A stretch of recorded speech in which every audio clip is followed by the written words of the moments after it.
We are back. Season 2, Episode 1 of Esther's Breeze. Thank you all so much for joining us. This is where we sit back, chat, and shoot the breeze.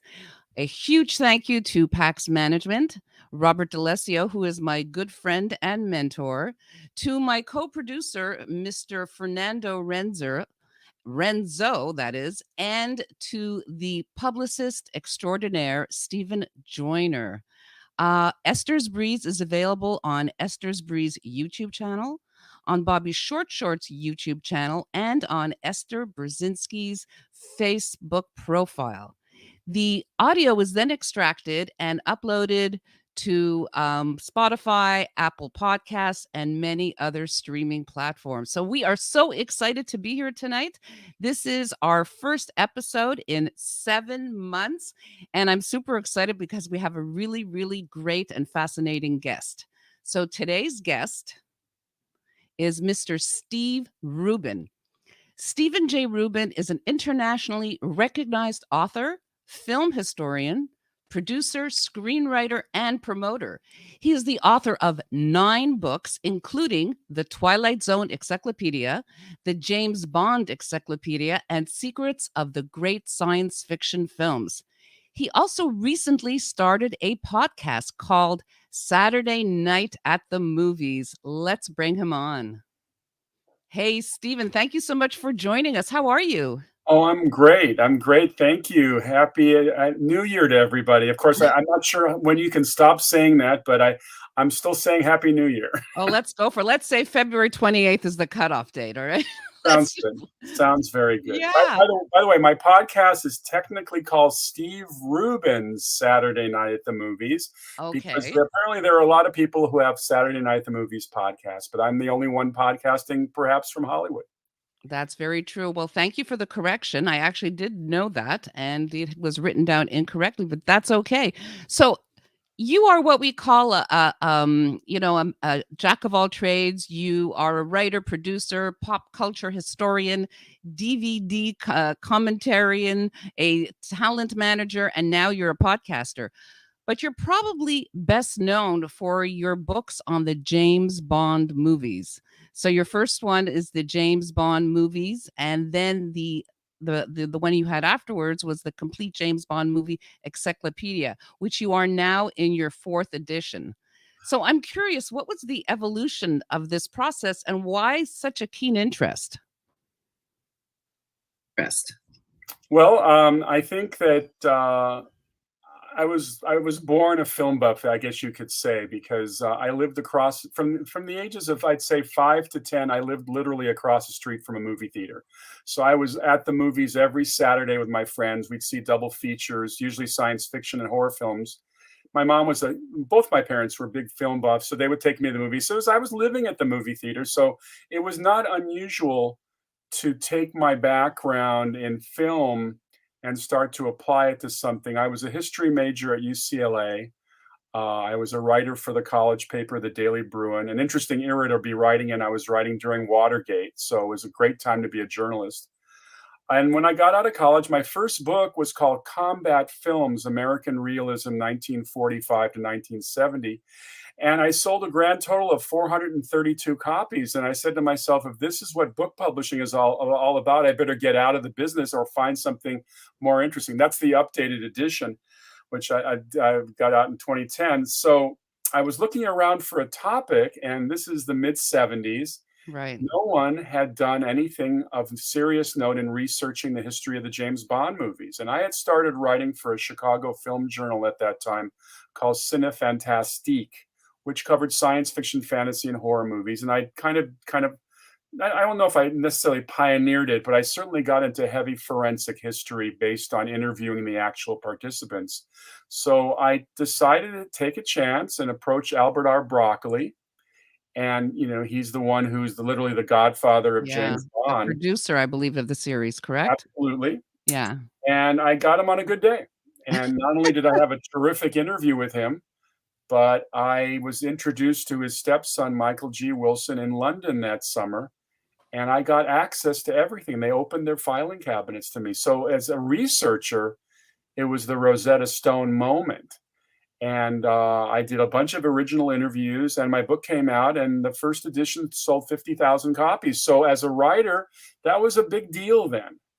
It wasn't necessarily what I was making a living at, because book writing is very spotty, but it got me on the right track. And at the same time, I started becoming a professional in the film business. I became a publicist for the studios. But the fourth edition of the James Bond Encyclopedia just came out. Actually, it's been out a year, Right. and includes No Time to Die, which of course is the last James Bond movie. And no, Loved it.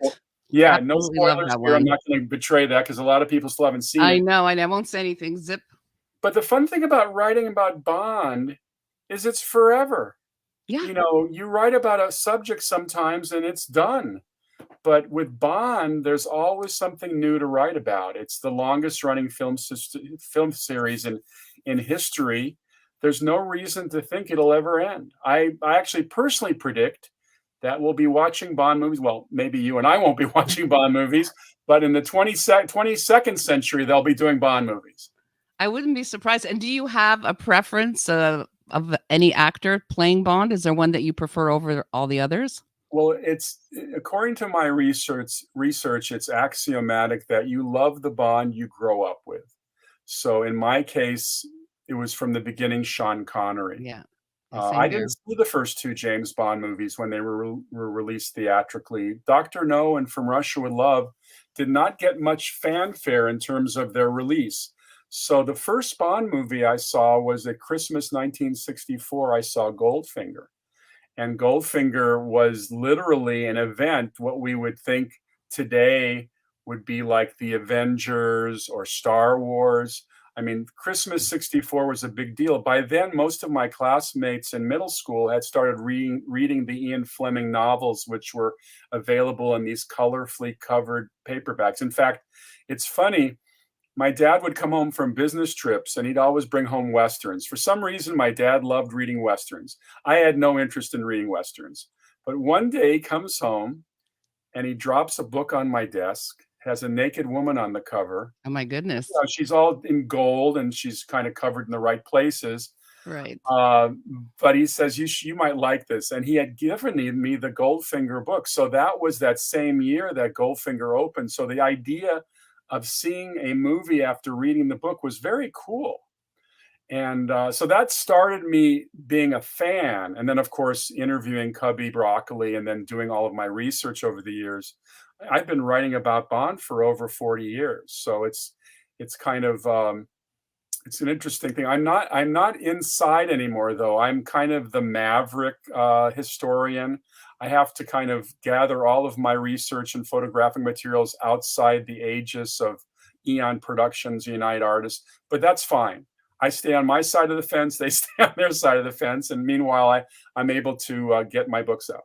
But originally, you had access to Pinewood Studios, correct? When you first went there in the 70s to the UK? Oh, yeah. In fact, I went out to Pinewood Studios with director Terrence Young, who directed Dr. No, From Russia with Love, and Thunderball. And the production designer Sid Kane, who did Live and Let Die and On Her Majesty's Secret Service.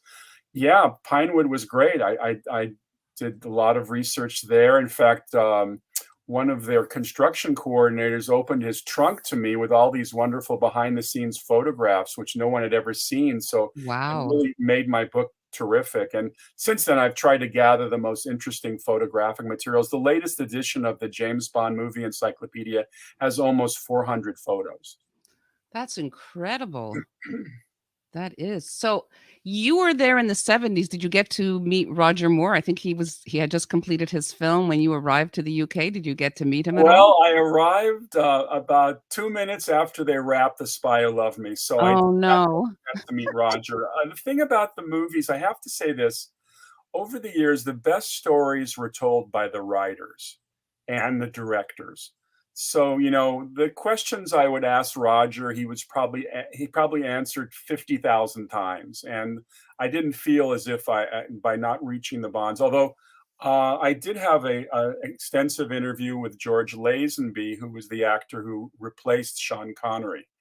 And he's been touted lately as being kind of the underestimated, underrated Bond, and I agree 100%. There's an interesting story about Lazenby.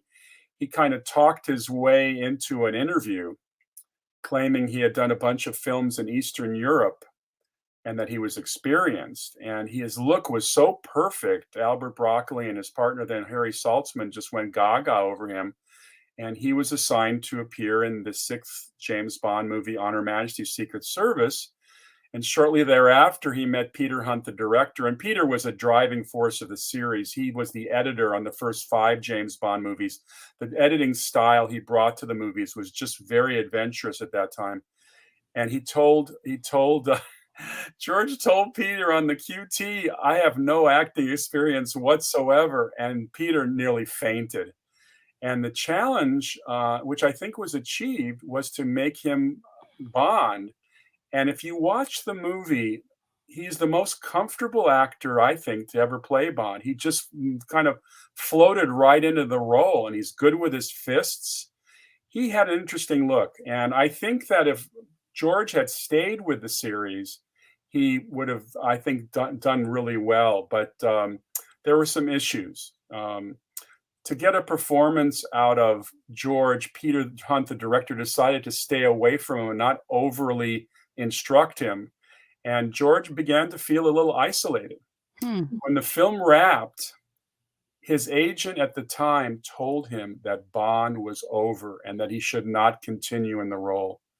He was offered a 7-year contract, which he turned down. My goodness. In the history of Hollywood, no one has ever gotten the worst advice like that. It was just horrible.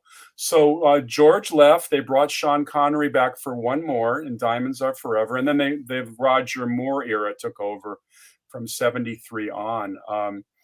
But George, that movie, On Her Majesty's Secret Service, if you haven't seen it, it's just a wonderfully produced James Bond movie. And George Lazenby was terrific. And in my research, I saw that David Niven played Bond, I think, in one of the films.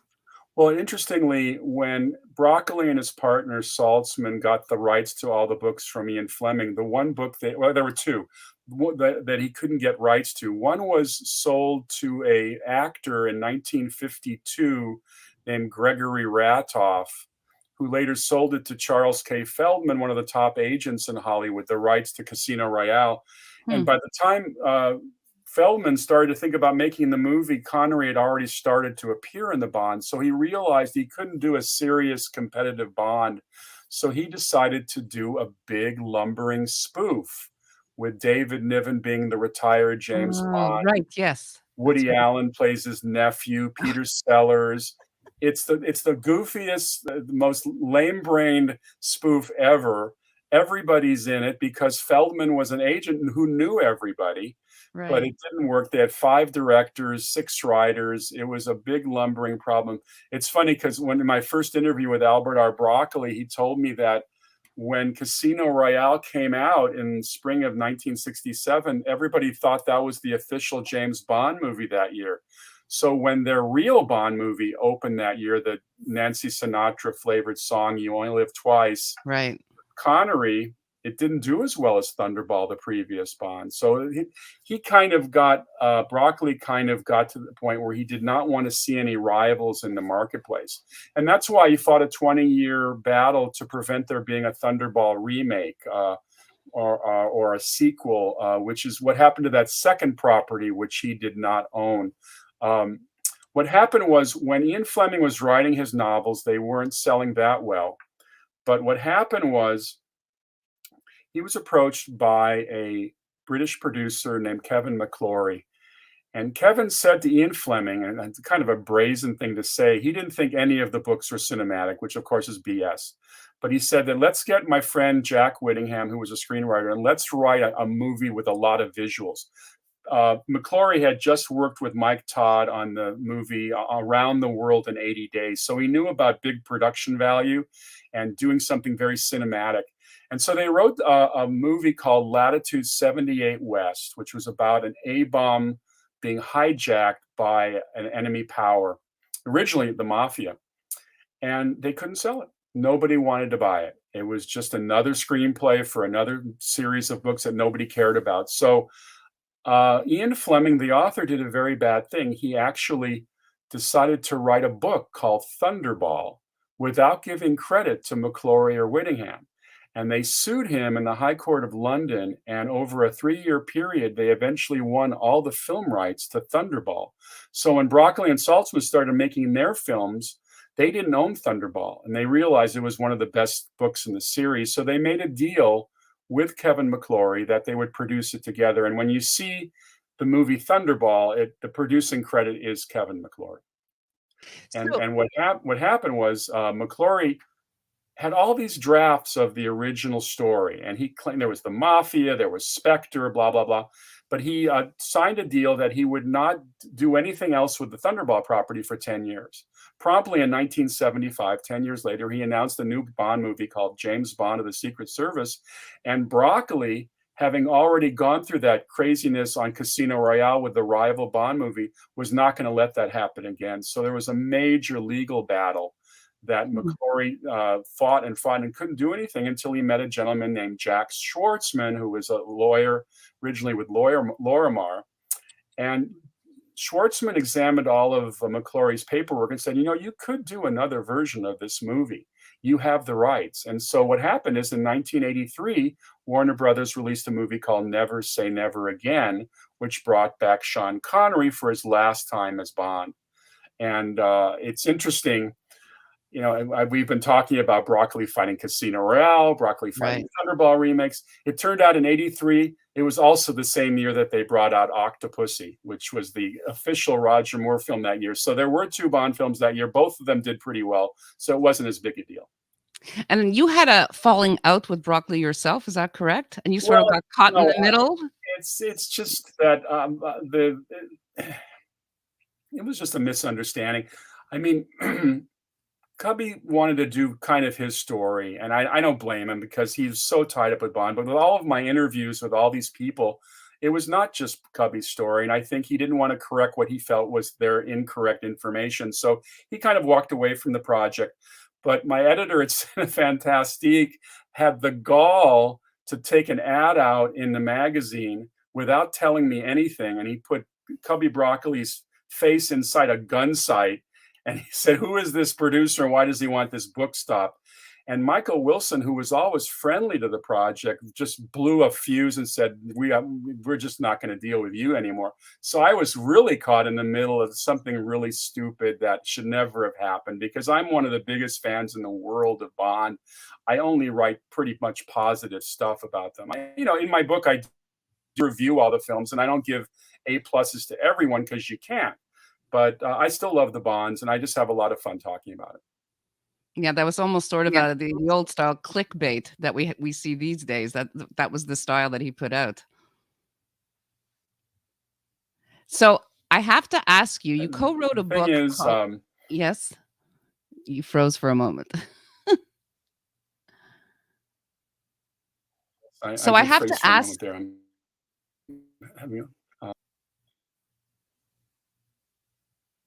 Yeah. Can you hear me? Are we back on? Yeah, we are back on. I can hear you. Okay. We're just a little lagged. Yeah, I can hear you. Okay. No problem. So I have to ask you about the cat who lived with Anne Frank. So you co-wrote that book. Can you tell us a little bit about it? Yes. It's a very special book. My friend David Lee Miller and I conceived of it, and now we're turning it into a animated feature. I was listening to the soundtrack one day to The Diary of Anne Frank, the 1959 George Stevens movie with Millie Perkins. And there's a scene in the movie where they're chasing this cat around, Peter's cat. Peter brought a cat into the attic named Mushi. And it suddenly dawned on me, what did the cat think of all these people who can't go outside and tiptoe around most of the day? And I mentioned it to David, and we said, this is a story, and this is an important story for young people to know about, because the Holocaust is a very difficult subject to communicate to young people. Yes. It's so horrific that where do you get in the door? And God love Anne Frank, her story has always been a way of introducing horrific events in a more, I don't want to say palatable, but I just in a way that they might understand.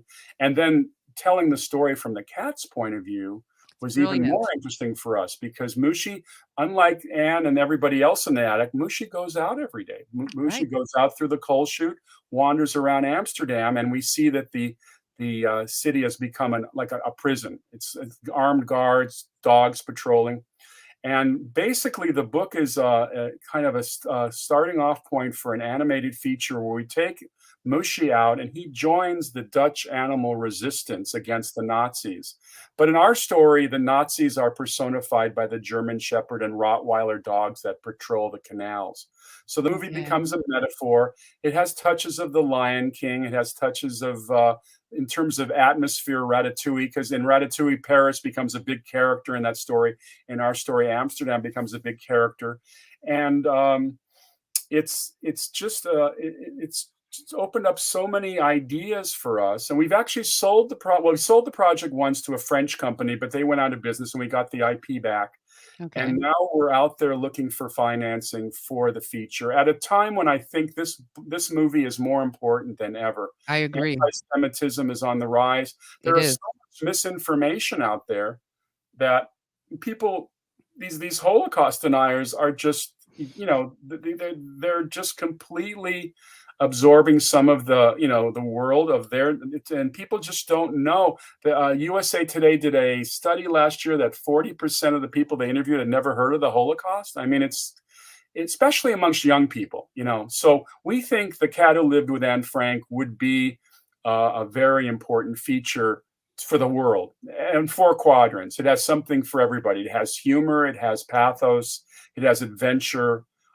We have a great villain. The main Rottweiler in the story's name is Blitzkrieg, and he's a tough hombre.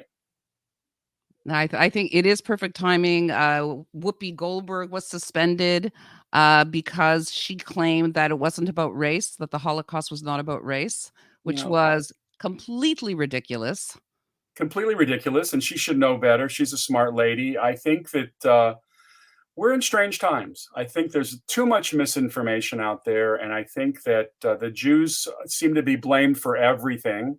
Don't we have space lasers destroying the wildfires? Oh, It's that's a just new not. one. It's it's crazy. It's crazy. And so we're working with the Simon Wiesenthal Center in Los Oh, Angeles, perfect. and we're getting in. We're going to be in. They did a special event on Holocaust Remembrance Day a couple years ago with the book, and we've had great response. It's time to do this. I'm a working screenwriter in Hollywood. I'm working on a lot of different subjects, and this is one of the special ones. So if somebody wants to help you produce this, how do they contact you? I'll give you my email right this minute. I mean, we would love to hear from people because we need to find some development funds to create some of the initial drawings to sell it. So we're Right. trying to raise the first $1 million, and my email address is Steve STEVE Rubin RUBIN @gmail.com. And we think we've got something enormously special and enormously entertaining. It's not like we're doing a documentary that's going to be seen just by Jews. We're hoping the whole world sees this movie, and I think we have an opportunity to spread a good story. Yeah, I agree. We will definitely put it in the description on our YouTube channels for sure. We'll add it on afterwards so that Thank you. people can contact you. Yeah, that would be wonderful. I would love to see that as a feature. So let's talk about your podcast, Steve Rubin's Saturday Night at the Movie. So tell me about it. Well, first of all, Saturday Night at the Movies has always had a very nice ring for me because that was the first primetime movie show on television. And NBC brought it out fall of '62, so we were able to watch full-length feature films in prime time. And I always remember the theme. I always remember the fun. Saturday nights were very special. Um, Having done all of this research and interviewing in Hollywood over the years, interviewing filmmakers, actors, writers, special effects people, I felt that it would be fun to now present this material in a weekly series, so people could, hear the stories. And it's all about history, with as many of the people who were involved in the shows as original or authors who are covering topics. One of the first people I had on was Donna Anderson, who's one of the last surviving cast members of the great anti-nuke movie On the Beach. And she talked about working in Australia with Gregory Peck and Ava Gardner. Last night we were talking to Billy Gray, who everybody knows him from Father Knows Best, but he was the star of The Day the Earth Stood Still, the original. Next week we're going to have Nicholas Meyer, who directed Time After Time and Star Trek II. I'm just having a lot of fun chatting with people and just reveling in the film history that we all love. So you were a writer in the documentary The Coolest Guy Movie Ever Made, Return to the Scene of the Great Escape, and you actually got to meet Steve McQueen at one time in your life, your movie superhero. Is that correct? Yeah, it was kind of one of those crazy LA moments. I was riding my little Schwinn Stingray bicycle with a faux leopard skin seat on my way to a slot car track to race my little sports car. And I'm sitting at the corner of Motor and one of the streets in Palms, and I hear a voice ring out, "Can you tell me where MGM Studios is?" And I turn around, and there's Steve McQueen in a red Ferrari. Why is he asking me where MGM is? Because he's been going there for years. Right. But I learned later that Steve McQueen liked to talk to kids because he really identified with young people. He would stay away from talking with adults, and he was never interviewed for, very rarely was he interviewed for anything. I think he was on Johnny Carson a couple of times. Right. But he was always very sensitive about his education, etc. But here I am having a conversation. I had just seen The Great Escape. This was the summer of '63. I had just seen The Great Escape.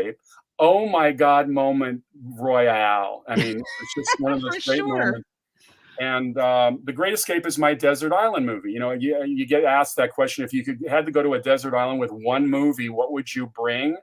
So my movie is The Great Escape, which is featured in my book, Combat Films. But I've also done 2 documentaries. Before I did The Coolest Guy Movie Ever, I did Return to the Great Escape, which was on Showtime in '93. I was on the commentary track for the first special feature DVD. I was nominated for Best Classic Commentary that year by the DVD Academy. Wow. I lost to some guy named Peter Jackson in Lord of the Rings. Who's that? Well, that's a good way to lose. Oh, yeah. No, that was good company.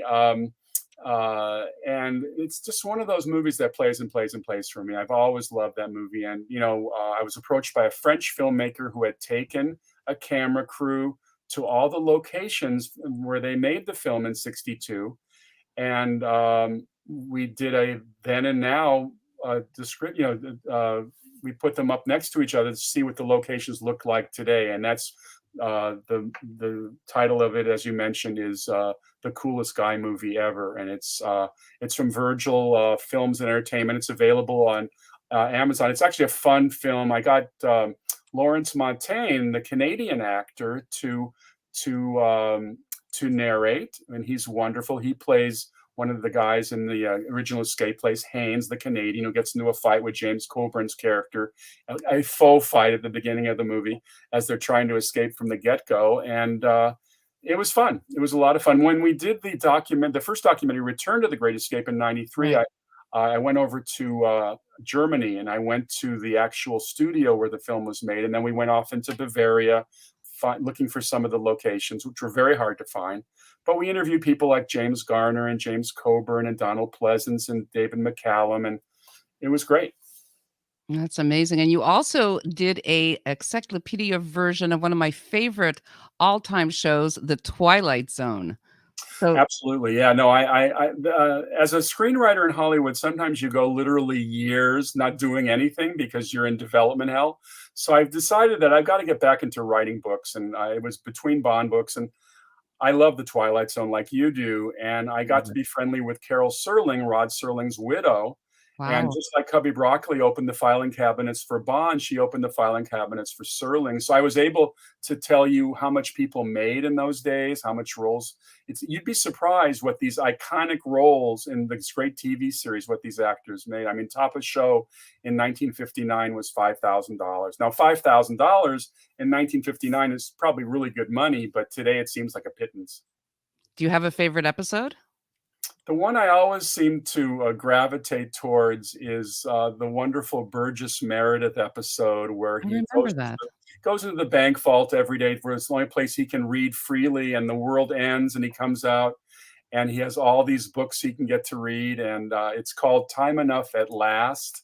Everybody knows that as the glasses episode. It's just one of those great ones. The other one that people talk about a lot is Nightmare at 20,000 Feet, where William Shatner, Captain Kirk, is in an Right. airline seat and looks out the window and sees a gremlin tearing up the cowling on Yes, the yes, I end. remember that episode. Oh yeah. Yeah, Directed, love by it. the way, by Richard Donner, who went on to direct the Superman movies and the Lethal Weapon movies. Just really fun. Here's a funny story. Donner goes to get a cup of coffee. They're filming in a tank, which is a soundstage with a big swimming pool underneath to collect the water. Because on the wing there's a storm going as this gremlin's tearing up the wing. So he hears a scream from the set, and he comes racing back with his coffee, and he looks down at the bottom of the tank, and William Shatner's lying face down. He thinks he's dead. And then Shatner just turns around and starts laughing, and the whole crew busts up. And Oh my Connor was God. really pissed. So we have a question from Sonia Huggins. She wants to know, where did Steve grow up? West Los Angeles. I was born in Chicago. My Right. father could not take the winters anymore, so he moved us to LA, where his brother had a business. And I grew up in West LA. Sure. Yeah, and you went to UCLA, is that I correct? went to UCLA. Go Bruins. Yeah. So this is going to be this season's question that I'm going to ask every guest. Okay. So if you could turn back the time and talk to your 18-year-old self, what would you tell him? Buy a stock called Apple. Yeah.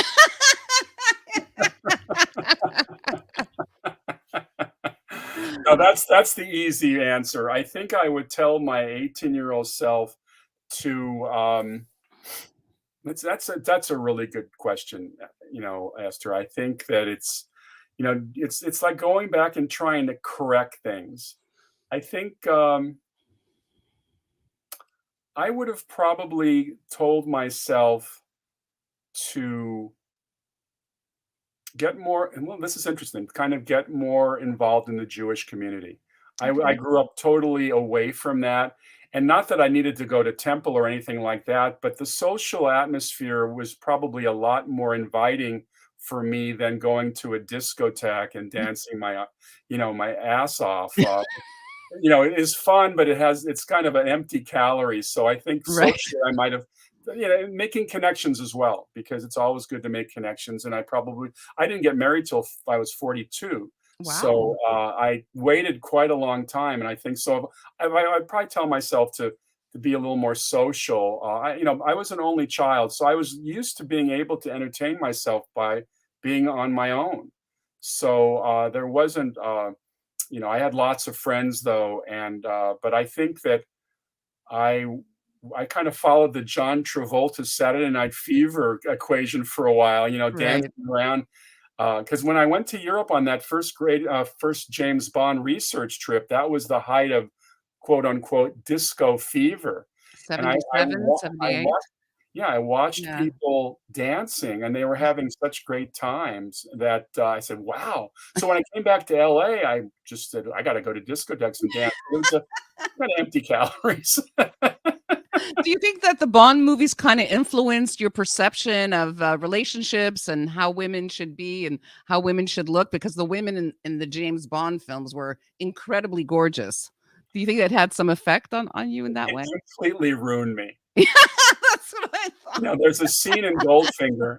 Goldfinger's my favorite Bond movie, where Bond is driving the Aston Martin down a Swiss highway, and he's passed by this gorgeous woman in a Mustang, and he Right. starts to rev up the accelerator, and then he suddenly says, "Discipline, 007, discipline." I should have said that more.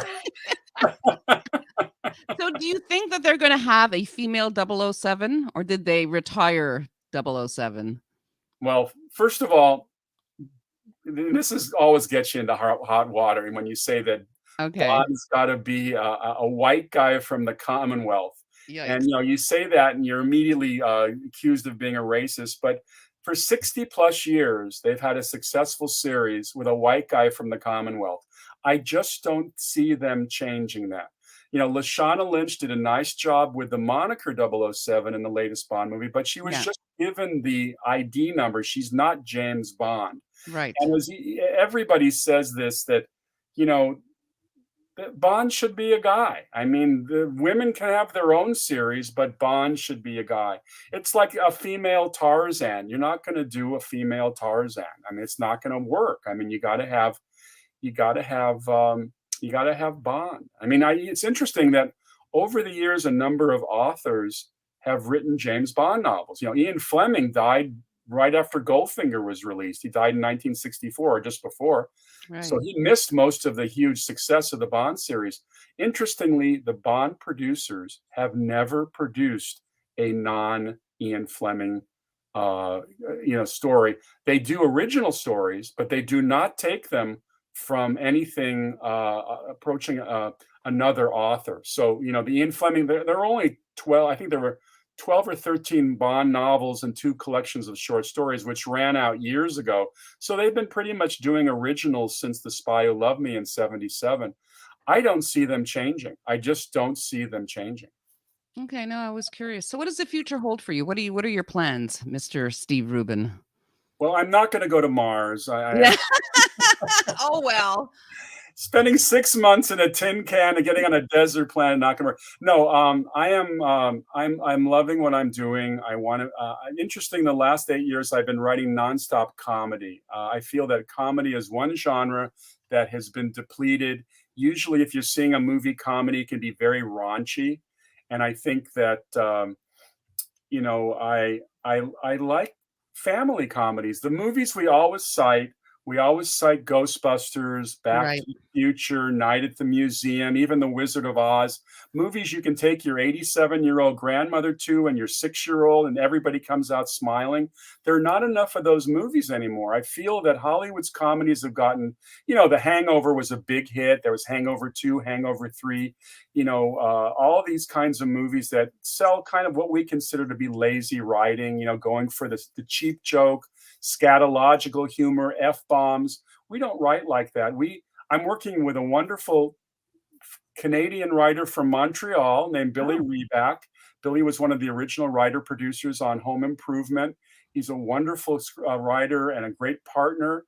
We have great hopes for everything we're doing. We've written 19 spec screenplays. We've written 9 television pilots. We've been very busy, and we're out there every day trying to sell them. So Christine says, I agree with Steve Rubin. Bond is a man. The fact that there are incredible, interesting, and exciting and true women's life stories that would make excellent films. It takes a bit of research. Yeah, she has a point. Yeah, I mean, there's great females. We're in a very interesting period of female empowerment in films, especially action films. I Yes. mean, Wonder Woman and 19 other things like that. The recent movie, although it didn't do very well, the 355, was kind of like a female cop thriller. I mean, women are no longer breathlessly on the side; they're right in the action. Yeah, you're right. And I think that's where we are. I mean, I believe strongly that women can do nearly everything men can do, and I think it should be totally equal. I agree 100%. Thank you so much, Steve. You've been a joy to interview. Hopefully, we'll be able to bring you back again, and we'll find out what else you're doing. Well, we're going to talk. We're going to be talking about The Cat Who Lived with Anne Frank. Right. Very soon, because that's going to be on the hopper. And I thank you so much, Esther. Really enjoyed the interview. Oh, I'm so glad we enjoyed having you. Thank you so much. So next week, or rather in 2 weeks, Esther's Breeze, February 17th, we'll have Christine Stovall, who's the author of Songs of Souls trilogy. And please tune in Monday at 8 o'clock for Rob's Inner Circle, where Rick Bowman from the heavy metal band Matra from the Netherlands will be his guest. Guys, thank you so much. This has been incredible. It is so good to be back. And I can't wait to come back in 2 weeks and sit back and shoot the breeze with all of you. Ciao for now.